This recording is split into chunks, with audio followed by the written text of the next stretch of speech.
The clock was the loudest voice in the room that night. Tick, tick, tick. Each second landed heavier than the last, echoing across the quiet dining room in Evelyn Hart's Ohio home. At 70 years old, Evelyn should have been surrounded by warmth, by gratitude, by respect, by the kind of peace you fight a lifetime to earn. Instead, she sat at the head of her own table, staring at a casserole that had gone cold, while her 3 children stared back at her as if she were the guest, and not the mother who had built it all. Her son slid a manila folder across the table. The soft scratch of paper against wood was louder than thunder to her.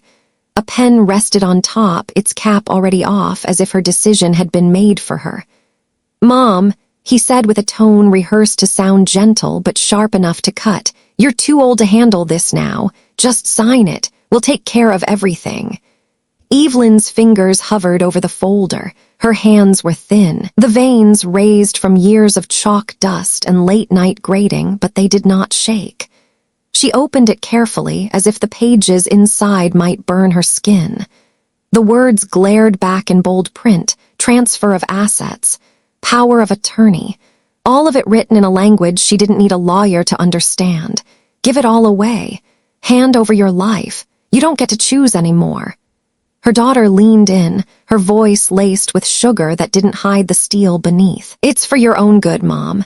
You're not as clear as you used to be. We'll make sure everything is handled." Evelyn's eyes fell to her wedding ring. The thin gold band was scratched and dented, worn down by decades of dishes, bills, and nights she spent sewing holes into her children's coats. That ring wasn't just a piece of metal. It was proof. Proof of a life built on sacrifice. Proof of a woman who had carried 3 children on her back when the world tried to break her. And now those same children wanted her to sign it all away. The eldest son pushed the pen closer, his patience cracking. "Mom, don't make this harder than it needs to be. Just sign." The clock ticked again, louder this time, or maybe it was just her heartbeat. Evelyn looked at the pen, then at the faces of the children she had raised. And in that moment, she felt something strange, familiar even. The same feeling she once had when a student tried to cheat in her classroom. She set the pen down, her voice quiet but steady. "I'll read every page." The casserole steamed no more. The room fell silent. And for the first time that evening, it wasn't Evelyn who looked small, it was them. Because she wasn't signing anything. Not tonight, not ever. The silence didn't last long. It broke like glass under pressure. Her daughter was the first to speak, her voice sharp now, stripped of sweetness. "Mom, you're not thinking clearly anymore. You forget things all the time. You can't make decisions like this." The eldest son leaned forward, tapping the folder with his finger. "You're making this harder than it has to be. You'll only complicate things if you keep control." The youngest added the cruelest words of all, spoken almost carelessly, as if the verdict had already been decided. "Face it, Mom, you're not capable anymore." The words hit harder than any courtroom gavel. Evelyn's hands trembled as they rested on the table, not because she was weak, but because she realized something that cut deeper than age. Her children weren't asking. They were declaring. Her life, her choices, her dignity had already been sentenced. The tick of the clock echoed in her chest, each second a reminder of the judgment they'd cast upon her. Too old, too slow, too finished. She looked down at her lap, at the wedding ring that had survived every hardship, and then at her hands, veined, lined, but still her own. And for a fleeting moment, she felt herself shrinking in their eyes. Not a mother. Not a woman who had once carried 3 jobs to keep food on this very table, but a burden, an obstacle, a shadow of who she used to be. Her throat tightened, but no words came. Instead, she fixed her gaze on that ring, as if holding onto the last piece of herself they couldn't strip away. The casserole dish sat untouched. The air in the room was heavy, almost suffocating, as if the walls themselves had joined in their verdict. They wanted her signature. They wanted her silence. And in that moment, it felt like they had already buried her alive, while she was still sitting in the chair. As her children's voices rose around her, Evelyn's mind slipped away, backward into the years that had carved every line into her face. She saw herself at 35, standing in the kitchen with a crying baby on her hip and 2 toddlers tugging at her dress hem. The phone call had come that night. Her husband, gone in a car accident on the icy Ohio highway. In one moment, she was a widow. In the next, she was the only pillar left holding the roof above 3 small heads. There was no choice. She became teacher by day, janitor by night, and weekend cashier at the corner grocery. She remembered the mornings when she'd pack lunches at 5 a.m. Not peanut butter sandwiches like the other kids at school, but whatever she could piece together from sales at the dollar store. She remembered driving the old rust-red station wagon with a heater that never worked, scraping frost from the windshield with her bare hands before dropping the kids at school and rushing to her own classroom. Even when pneumonia knocked her down one winter, she still showed up to teach. Her students needed her. Her children needed her more. And the house was her battlefield. She remembered sitting at the kitchen table long after midnight, the bills spread out like enemies. With every extra tutoring session, every paycheck from cleaning offices, she clawed her way forward. One envelope at a time, she chipped away at the mortgage. The day she mailed in the final payment, she cried. Not for herself, but for the children who would grow up never knowing what it meant to be homeless. That house was supposed to be their sanctuary.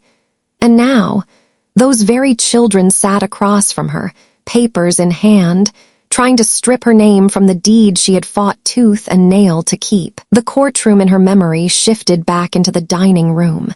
The casserole sat cold. Her children leaned closer, pressing her to sign.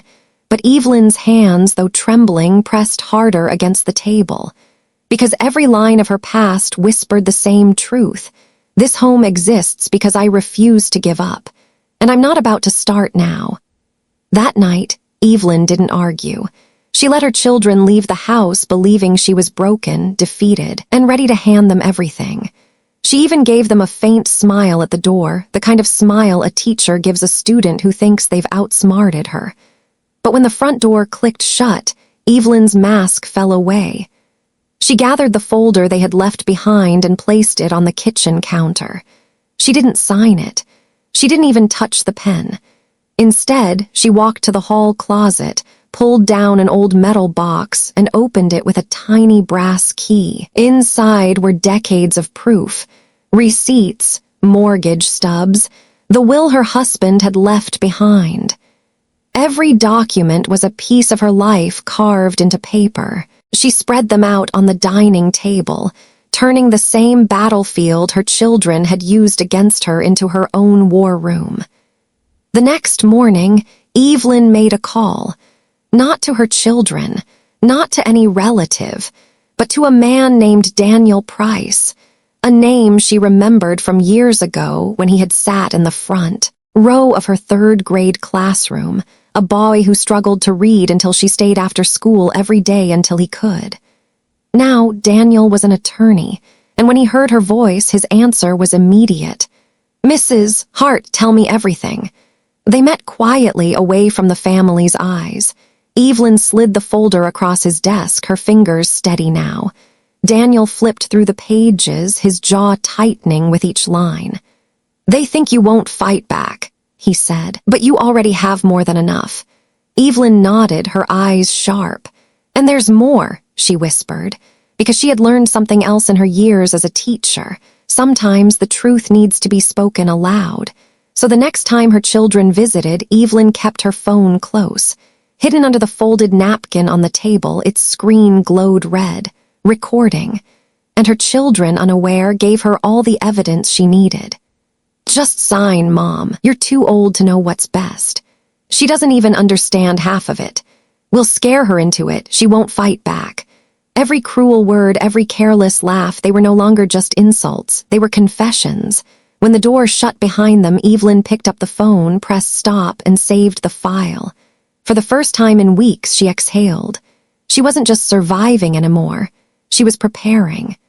The courthouse smelled of old wood and polished floors that morning. The sunlight filtered through tall windows, striking the dust in the air like tiny searchlights. Evelyn walked in slowly, her steps steady, each one echoing louder than her years. She wore her best navy coat, the same one she'd worn to her husband's funeral decades ago. Her children arrived with confidence, suits pressed, faces polished with smug certainty. They whispered to each other, glancing back at her with pity that wasn't pity at all. To them, this was already won. When the hearing began, their lawyer rose first. He painted Evelyn as fragile, forgetful, unfit. "She's 70, he said, voice dripping with condescension. "She struggles with memory, she cannot handle medical decisions, and she is incapable of managing property and finances responsibly." Her daughter dabbed fake tears from her eyes. Her sons nodded solemnly. They looked like dutiful children carrying a burden. The judge turned to Evelyn. "Mrs. Hart, do you have anything to say?" Evelyn's lawyer, Daniel Price, the boy who had once struggled to read in her third-grade class, stood, calm, unshaken. "Your Honor," he said, "the children claim Mrs. Hart is not of sound mind. Let us begin with proof." He placed a thick folder on the bench. First, medical records signed by 2 doctors, stating Evelyn was completely capable, no sign of cognitive decline. Second, legal documents, the house deed, mortgage receipts, bank accounts, all in her name alone, every line traced back to Evelyn's sacrifices. The children shifted uncomfortably, but still tried to hold their ground. Then Daniel reached into his case, and finally their own words. He pressed play, the courtroom filled with voices the judge couldn't ignore. Her eldest son, she doesn't even understand half of it. Her daughter, we'll scare her into signing, she won't fight back. The youngest, she's too old, will take everything soon enough. The sound was clear, undeniable, every word dripped with betrayal. The color drained from their faces. The audience in the gallery gasped. Even the bailiff's eyes flicked up in shock. The judge raised a hand, silencing the murmurs. "Enough," he said sternly. His gaze burned into the children. "This court will not allow manipulation nor theft disguised as guardianship." The courtroom went silent. All that could be heard was the ticking of the clock on the wall. Tick, tick, each second hammering the truth deeper. And for the first time in weeks, Evelyn allowed herself the smallest smile, because the truth was no longer hidden. It was alive, it was undeniable, and it had spoken louder than all their lies. The recording ended, leaving a silence so heavy it felt like the air itself had stopped breathing. The judge's gavel struck once. "Order!" But no one spoke. Not the lawyers, not the children, not even the spectators who had been whispering moments before. Slowly, Evelyn pushed back her chair. The scrape of wood against the courtroom floor echoed like thunder. Every eye turned toward her. She stood tall, not as a frail 70-year-old woman, but as the same Evelyn Hart who had survived widowhood, raised 3 children alone, and built a home from scraps of paychecks and sleepless nights. Her voice, when it came, was calm, steady, clear enough to pierce every corner of the room. "I may be 70, she began, her eyes sweeping across the children who once depended on her for every meal, every chance at life. "But age is not weakness. Age is proof. Proof that I have survived every storm life threw at me. Proof that I carried 3 of you on my back when there was nothing left for me. And proof that my mind, my heart, and my dignity are still mine." Her daughter looked down, tears streaming silently. The eldest son stared at the floor, jaw clenched but trembling. The youngest shifted uncomfortably, his face red with shame. Evelyn's hand rested on the rail of the witness stand, her wedding ring catching a ray of sunlight from the tall windows. "You will not," she said, her words slow and deliberate, "steal what I built. Not my home, not my choices, not my life." For a moment the room was frozen in time. The only sound was the ticking of the clock on the back wall, echoing the strength in her words. Even the judge leaned back, his expression softened, not with pity, but with respect. And in that silence, Evelyn Hart did not look like someone's mother or someone's burden. She looked like a woman who had taken her life back. The judge adjusted his glasses, his voice firm and unshakable. "This court finds Mrs. Evelyn Hart fully competent. She retains complete ownership of her home, her finances, and her medical rights. The petition is denied in full." Bang! The gavel fell. The sound echoed like a final sentence, not against Evelyn, but against the children who had tried to strip her life away. Her eldest son's face collapsed, pale and defeated. The daughter buried her head in her hands, shoulders shaking, not with victory, but with shame. The youngest, who had spoken the cruelest words, sat frozen, unable to look at the mother he had betrayed. Evelyn did not gloat. She did not celebrate. She simply stood there steady, her ring glinting in the light as if her dignity had been polished new. By evening, the story had already spread. The Columbus Gazette ran a headline: "Retired teacher fights back in court and wins." Talk radio hosts praised her courage. Neighbors whispered her name with pride, and calls began to pour in from elderly citizens across Ohio. She spoke for us. She proved we're not invisible. She reminded the world that wisdom doesn't expire.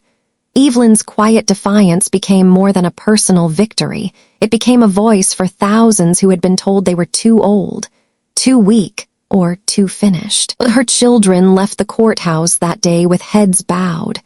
They had come for her life, her choices, her very identity, and they walked away with nothing but the weight of their own shame. But Evelyn, she walked out into the sunlight free.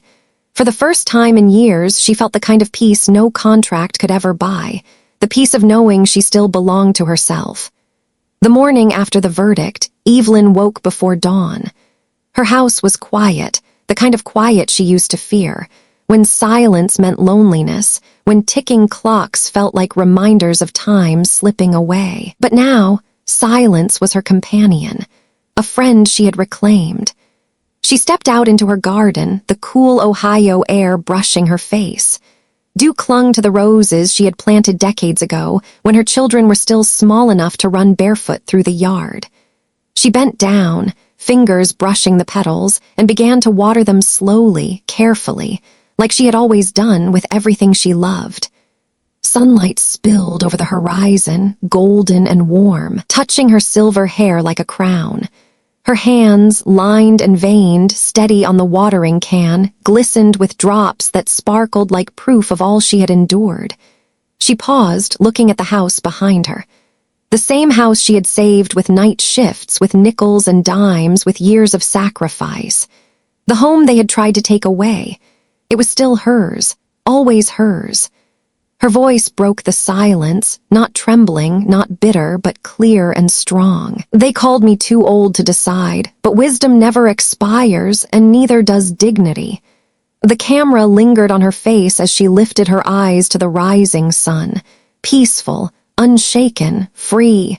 The clock inside the house ticked on, steady and calm. But this time it didn't sound like a countdown. It sounded like a heartbeat, her heartbeat. She kept her choices. She kept her life. She kept her dignity.